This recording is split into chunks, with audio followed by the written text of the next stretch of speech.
Good morning, students. Now we are discussing one of the question coming under the chapter liquidation of companies. Let's move to the question. This is the question. I will show you the question. This is the question. I think it's very clear for you to see the question. Here, following information is extracted from the books of Lucky Limited as on 31st July 2014, on which date a winding up order was made. Unsecured creditors 3,50,000, salary due for 5 months 20,000, managing director's remuneration due 30,000, bills payable 1,06,000, debtors, there are 3 categorization of the debtors: good debt amounting to 4,30,000, doubtful debt estimated to produce 62,000. That means there is a doubtful debt of 1,30,000, out of which 62,000 only they will be collecting from the debtors. Bad debt, that means there is no chance to get the amount from the debtors. That is the bad debt. The bad debt amounted to rupees 88,000. Bills receivable, that is a total of 16,000 bills receivable are there, out of which only they will be receiving 10,000. There is a bank overdraft, there is a liability to the bank, that is for the 40,000. Land is having a value 3,60,000 as per the books of account and estimated to produce. That means they can sell, they will get the amount realized from the sale of the land as 5 lakh. That means the land is having a book value of 3,60,000, but the land can be sold at 5 lakh.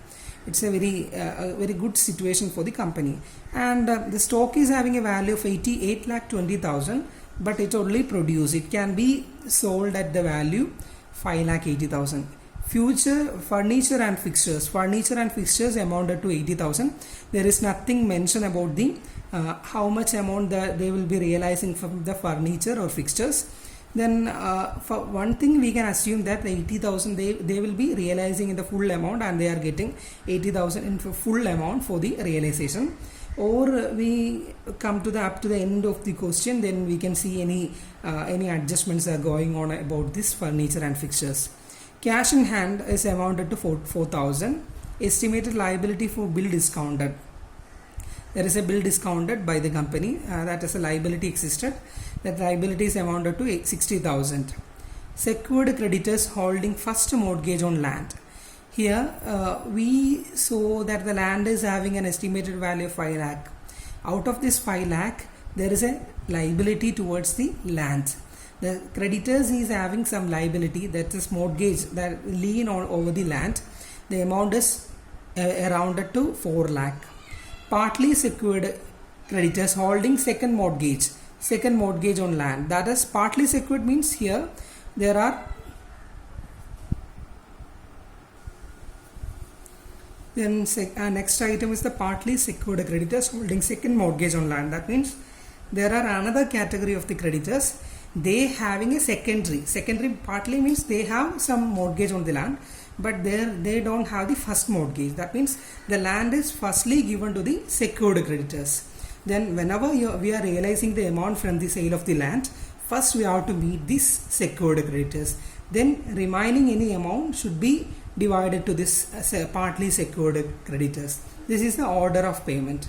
Then weekly wage unpaid. That means employees having some workers coming under the preferential creditor. There is an unpaid amount, that is 6,000, and liability under Workmen Compensation Act. That means it's a due as per the Workmen Compensation Act. It is also the preferential creditors. The amount is 2,000. Income tax due, we already said that any amount due to the government is coming under the preferential creditors. Then we learned the schedule number C for this preferential creditors. And 5,000 9% mortgage debentures of 100 each, interest payable to 30th June and 31st December, paid to 30th June 2014. That is amounted to 5 lakh. Then we have a mortgage debenture. Mortgage debenture, we already said that the debenture will be coming under Schedule D item. Then we have to show it in the list D, and there is a liability towards the interest also. We have to calculate the interest amount, how much is the amount payable to the this debenture holders. Then the problem, we know that the problem, the winding up is happening on the 31st July 2014. Then interest payable to 30th June and 31st December, paid to 30th June 2014. That means these two, then June, there is a accounting year, we have to calculate the accounting year. In that period there some amount due towards then interest for the debentures. Here the 2 days are very important, 30th June and 31st December. In every year you have to consider the accounting year. Accounting year is start on the 1st April and 31st March of the next year. Within that period there is a 2 payment period are coming for the interest. First one is the June, that means from the April, after April, May, June 30, that after 3 months they have to pay some amount. Then only the second payment is coming after next 6 months, that is July, August, September, October, November, December. That is 6 months is on the this date is coming for the next 6 months, after the next 6 months. Then here the date of payment is on 30th June. We already the last payment made to them is it's very clear that the problem is clearly stated that the last interest is paid on the 30th June. Then when this liquidation is happening, the liquidation is happening on this date. This date means 31st July 2014. Then this date is after this 30th June. That means next 1 month interest is due. You have to calculate 1 month interest. That means 5 lakh, that is 5,000 into 100. That is coming as 5 lakh. 5 lakh into 9% into 1 by 12. You have to calculate that amount, and that amount should be interest due. Interest due to the whom? Debenture holders. It's a which category of creditors. You have to list out whether it is list E, list D, list C. Accordingly you have to calculate it on the separate list. Then this is an adjustment for the debenture. And if you have any doubt, I will show that exercise, that portion in separately here. For the purpose of working out this problem, that is, we already learned that the different list you have to recollect the list. List A stands for the assets. This is list for assets not specifically pledged. This is the list A, not specifically pledged assets. Then if any lien or any mortgage is coming for a particular asset, that asset will be coming under list B. List B is the list coming for the assets specifically pledged. Then this is the only list for these are the 2 lists available for our assets category. Then we have to give a gross amount, gross summary or gross assets, anything like that. There is a gross item. Then after that we are going to the next liability session. Here we will be rewriting this liability, list B liabilities, unsecured, secured creditors, or like that, secured creditors. Such people will be coming here, and list B liabilities are showing here. And the repetition, the same item will be, then the same thing will be repeated here. And we will be showing on the gross liability column. There is a gross liability column here. This list B item will be, list B liabilities are just writing here only. Then we are coming to the balance. How much is this is the first amount we have, this is the second amount we have. Then we will be taking, this is the total amount available for us. This we called as estimated amount available for meeting preferential creditors, then debentures, and unsecured creditors, like etc. This is our usual writing pattern. And this from this amount there is nothing will be coming for the list B secured creditors, because it's already adjusted here in this list B. Then we don't write anything here. After the remaining amount, this amount will be, we call it as estimated amount available to the whom then we will be writing to the preferential creditors, debentures and unsecured creditors. Same thing will be happening. Then next item is the list C. List C, I already said that preferential creditors. It will be coming for the preferential creditors. Okay, preferential creditor. Who are the preferential creditor? I already given the list of preferential creditor in the last 2 videos, and you have to look at the videos and understand who are the preferential creditors.